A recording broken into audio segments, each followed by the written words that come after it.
Hello, ladies and gentlemen. It's a chess show on Pod TV. My name is Sasha Starr, and today's guests are Professor Ken Regan. Welcome to the show. Thank you very much for having me on. I'm in my office. Excellent, you can see that.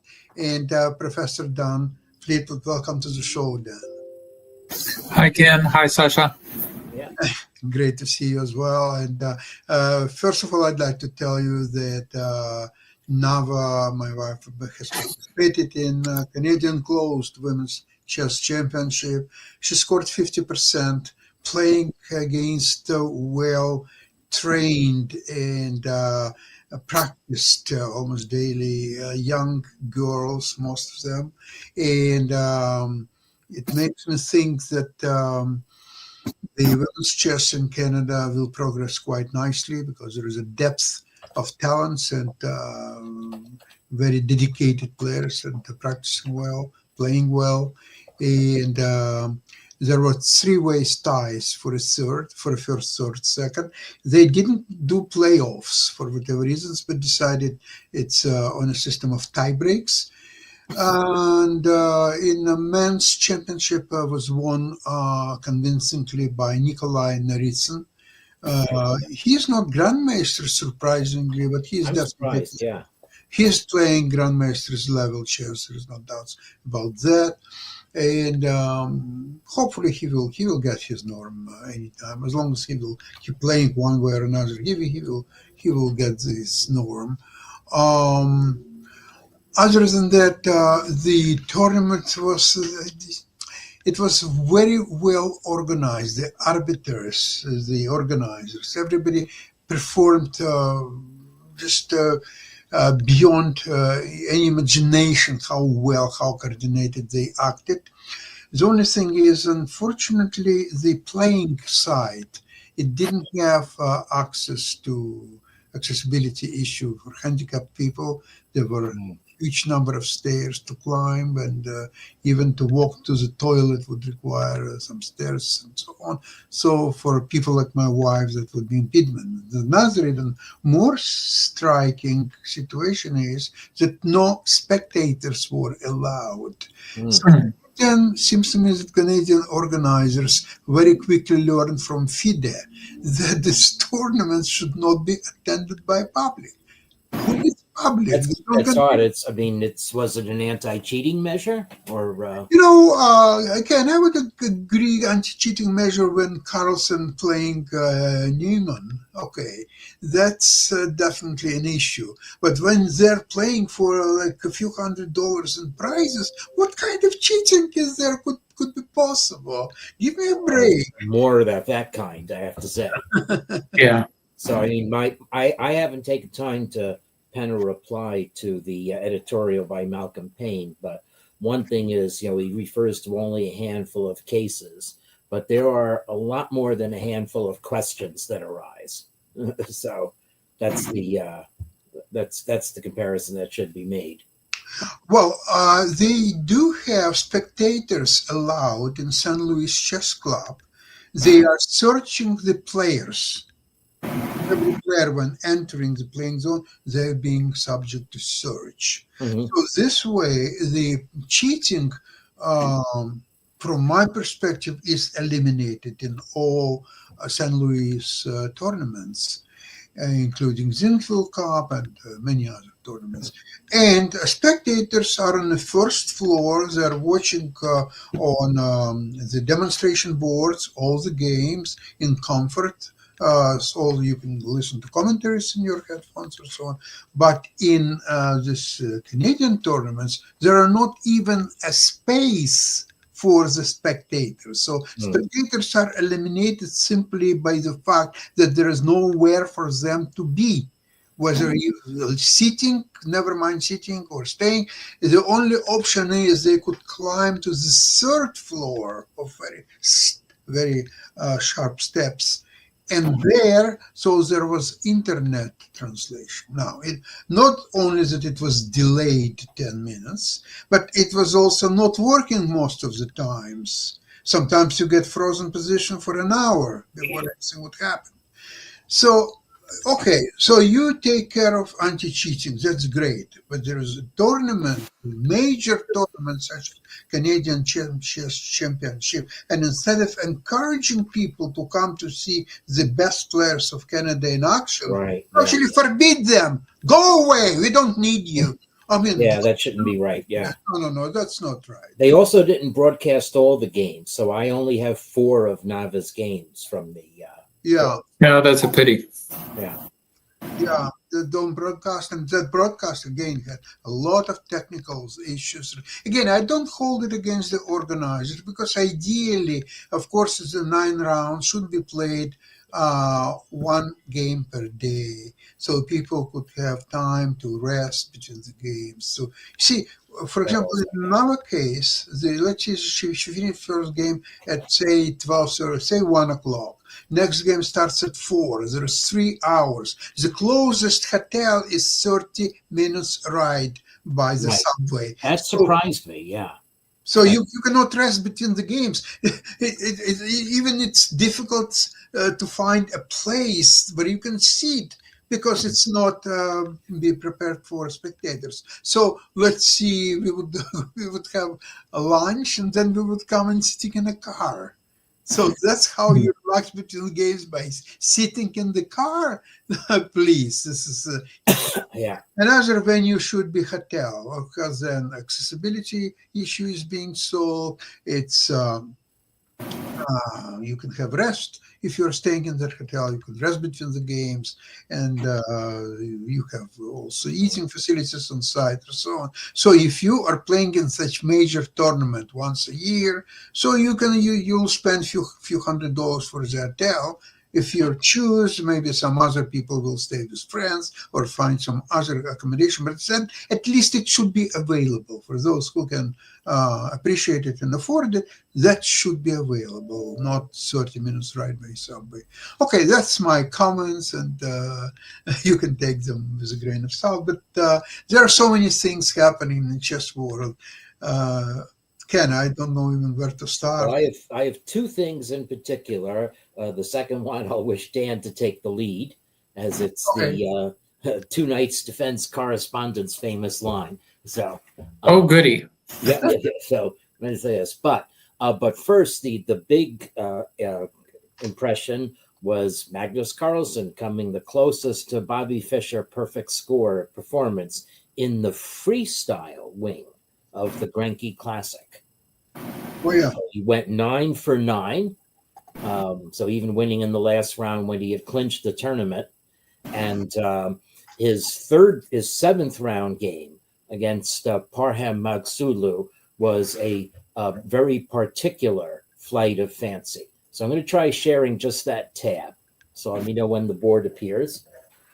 So the important thing about the Grenke Classic is that it was played at a normal time control, or 90 minutes to start the game, and plus increments. I don't think no lump sum, but the players did run short of time, and that happens in this game as well.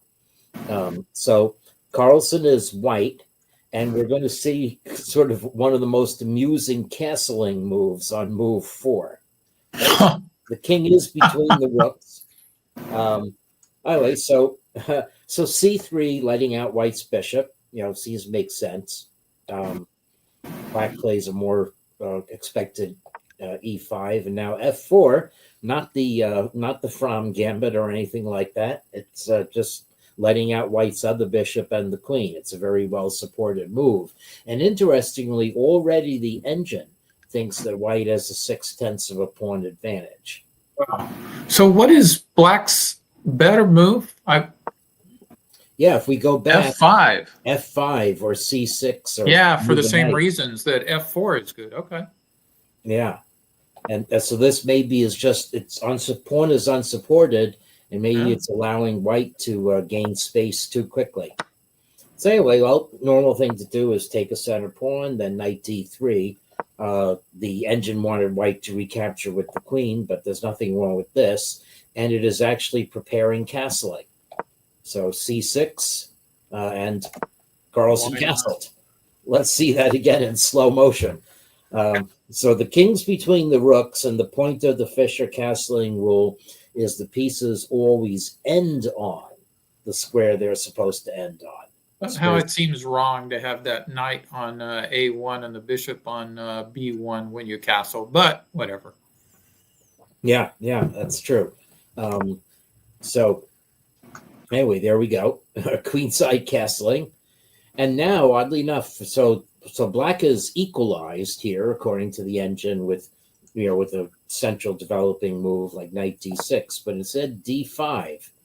So what could be wrong with a move occupying the center, supported by a rook? So anyway, knight b3, the knight comes out of the corner. And already the engine sees white more than a pawn ahead. And it's a bit of a mystery as to why. Because he's ahead in development. I guess so. Well, I don't know. Black's catching up.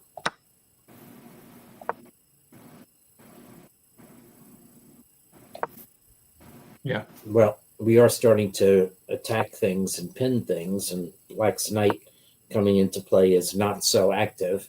But the interesting is Black's going to get attacked very soon in this game. So g6, that must be, well, we had to do something about knight f5. Yeah, g6 is against knight f5. Now knight e5, and Black can't really stop the move that White's going to play next. So suddenly White's 4 pieces are harmoniously attacking Black's position.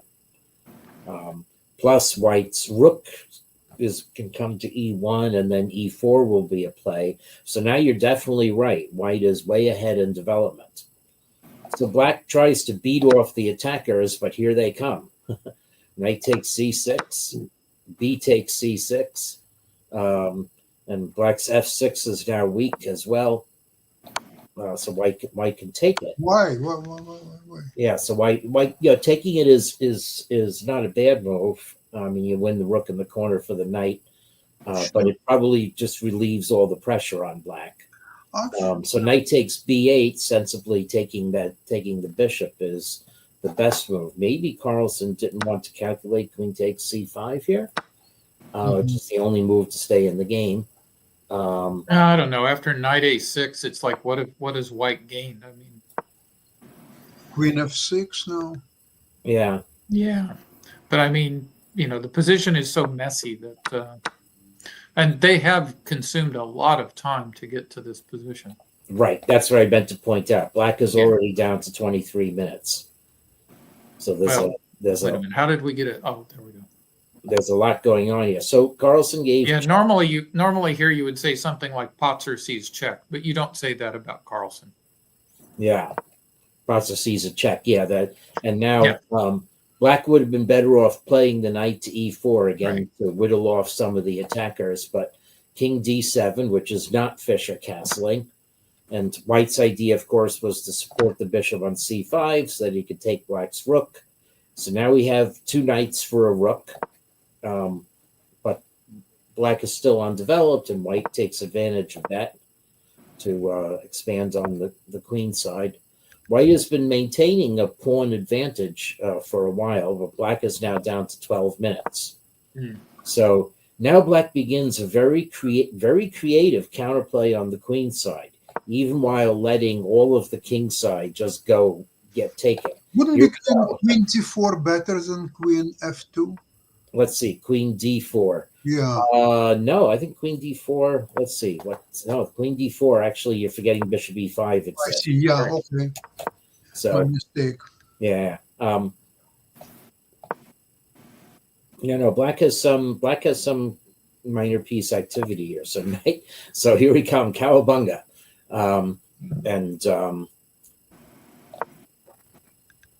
so White. Yes, this move looks good, but it actually hands the advantage to Black if Black would simply play knight takes c5. I don't know what Carlsen missed here. Probably just misevaluated the position. So, I mean, Black is in trouble unless Black plays queen b6, but there's nothing wrong with queen b6. Black is holding all the squares together. So, anyway, okay, but Magsulu did not find that. Instead, Magsulu went all in for this attack on white's, fairly solid pawn formation. But well, here we go. Now, I mean, you can't play e3. Okay, this may have been. I mean, e3. I mean, the bishop on f5 is hanging, and then these weak squares are going to get you now. So, however, strangely enough, white can play g3, and it's the only move to keep the advantage. And the point is that maybe keeping control of d3 means you're not going to get checkmated in this position. So it's all extremely messy, and black only has 6 minutes left. But otherwise, except for g3, which is a weird-looking move, black's attack should be succeeding here. So now white played queen d4, the move you're interested in. And bishop e5 doesn't work because d5 is hanging. Okay. However, black should just ignore d5 hanging and get rid of white's bishop and retreat the knight to cover check. Instead, black creatively played king c6, which guards d5 on pain of allowing the bishop on e6 just to get taken. Okay, so here we go. Knight c5, of course. Now we take that bishop. And more fun. I mean, so the engine wants white to play bishop takes d5 and then go get black's rook. And then it's still really murky. It winds up being 3 pieces for 2 rooks. I mean, in fact, let's just show that.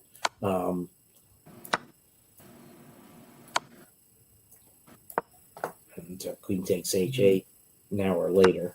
Okay, so this is a weird position. White has all these I like the pieces here. Yeah, especially after queen takes a2. The pieces are filtering in, but actually white can sack and exchange. So now it's just 2 knights against the rook, and maybe that's not so impressive. Yeah, but I mean, Carlsen has the advantage here because A, he has more. Well, I'm sorry, A, because he's Carlsen, and B, because he has more time. Yeah.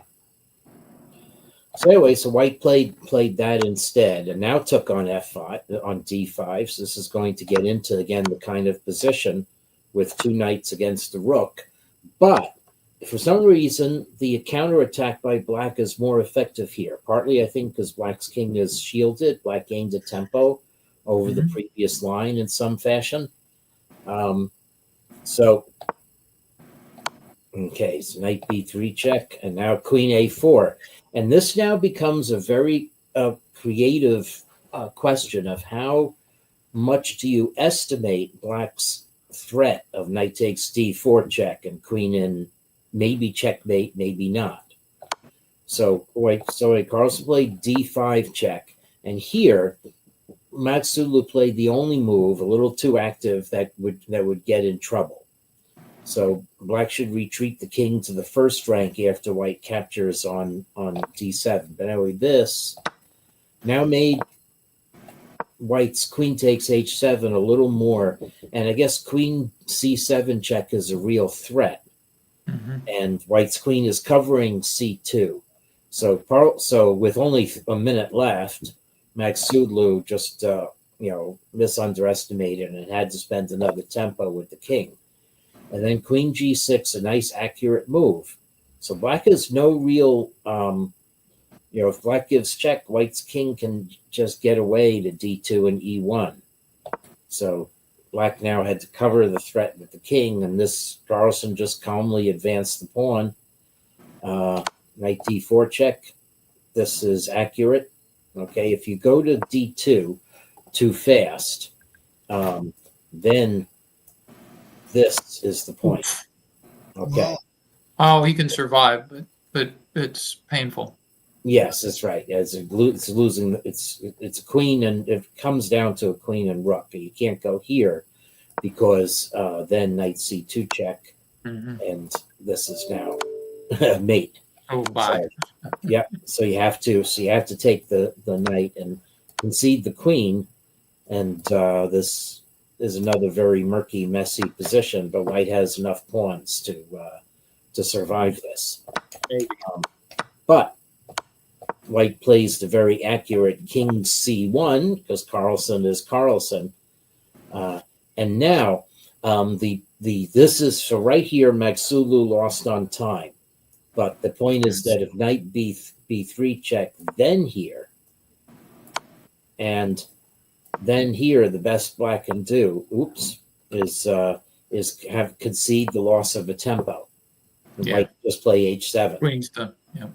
So anyway, very, very tactical game, and you maybe want to have the old FIDE time control of 2.5 hours for 40 moves to play free child chess, because the openings are not reel off 12 moves of the book anymore.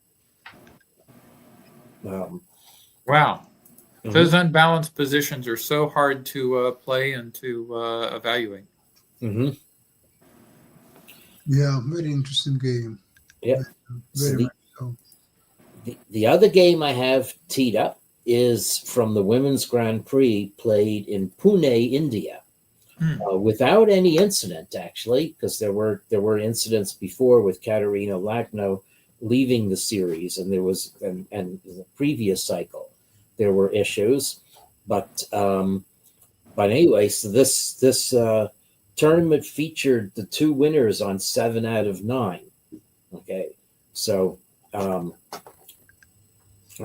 Konaru and I think Tan Yi. Am I remembering right? Let's see. Wait a second. This is embarrassing. I should have checked this here. Yes. Sorry. Zhu Jiner. So Tan Yi was in the World Championship match. So Zhu Jiner was there. And what's interesting is in their face-to-face game, Konaru beat Zhu Jiner, and that was probably the main determinant in Humpy Konaru winning on tiebreaks. Okay, but anyway, I want to show this game from round 7. Konaru against no, I'm sorry, not round 7, round 6. I had it all put here. Yes, here it is. Okay. So this is against Bhaktiag Mungoto.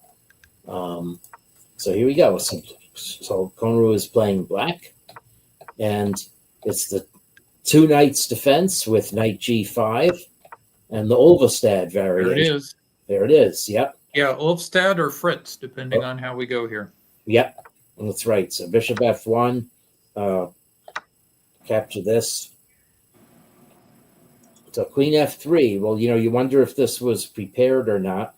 d4 is the more normal move, and the Fritz would have played the knight to d4 earlier. Right.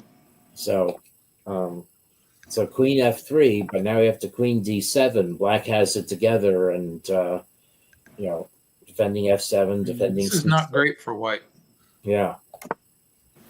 So castles, and now h6, putting the question to the knight. And now, okay, non-freestyle castling queenside. But this is castling in order to attack, and it is white who is behind in development.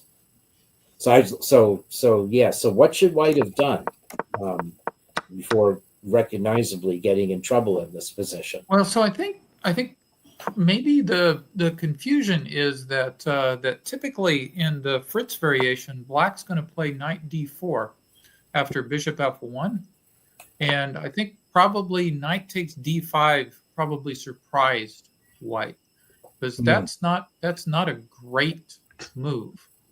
So what did white mess up? Yeah, so knight d4, there's c3. Yeah, and then you have the c3, and then. And what if knight f7? Well, I mean, knight f7 is going to come in. That's so c3, and then I think, let's see. Then on b5 you have liability. Huh. What's different about this? It works very well in blitz games. I played many times myself, b5. But after bishop f1 and careful 2-3 moves, white is better, unfortunately. Yeah, so in the Estrin Berliner game, I think there's a position where a knight e4 on move 8 is like the right way to play it to keep white's edge, but something is different about this position, and I'm just blanking on what that is. Yeah. See, knight d4, c3 is white. C3, and then knight takes d5, and now maybe knight e4 here. Let's see. Would take a lot of analysis, I guess. Yeah. yeah. Well, I mean, it does take a lot of analysis, but Oh, anyway, it'll be fun to go back and check for the differences later. Yep. So Anyway, I mean, clearly Black's choice of variations was correct for this game because I think White plays reasonable moves, but very quickly has a difficult position. yeah, this is where White thought for the first time. Thought 7 minutes and took on b5. And well, White has the advantage, and a nice engaging move like d4. Queen h5 looks sophomoric, but it actually is not bad. Queen f3 was trying to be a saner version of Queen h5. Yeah, but it just sticks the queen on that long diagonal, and then you've got a potential fork, knight d4, and so I'm not quite sure what the idea was there. Anyway. And this becomes a real demolition, as you'll see in a moment. Okay, so knight b4. Another problem of White's queen going askew is c2 is hanging. So okay, bishop a4 to defend it. Now f5, push White back. f4, okay, allowing White back into e4, but it actually was not the best move. Black is just going to get a preponderance on the king side. And here we go.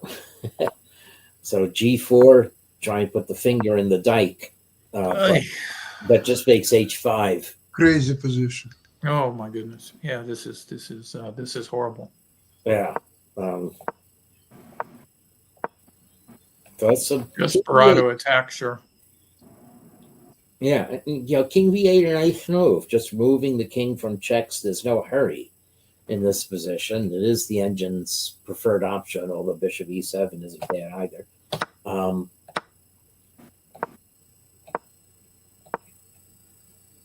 And now, no need to defend any pieces here. We're just going to come in and blow things up.